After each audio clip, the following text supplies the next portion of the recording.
because we're so connected with so many people, we are able to find out what's going on before any police department, before Yeah. any Yeah. agency, before sometimes we'll know information before we get it from the authorities. And it's because we have a direct relationship with our community. And then you kind of start adding in, okay, well, then we've got another 20,000 on Instagram and another 10,000 on TikTok. And then my personal followers, and you start to kind of compound all that. And what's the Venn diagram on that connection? And that's built over time. So, followers, again, it brings it back to like what's real. We were measured in radio since the dawn of time by an estimate of who could be listening at any given time.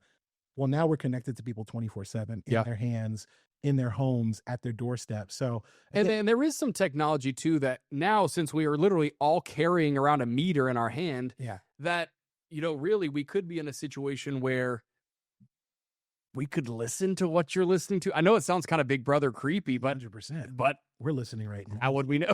We're in your and How look, would we know? chances are whoever's watching this, you're watching this on a mobile device. So we're literally in your hand. We're listening to you now. Mm. We saw what you just Googled. You freak. You Yeah. freak. And you notice those ads are only popping up because you looked it up.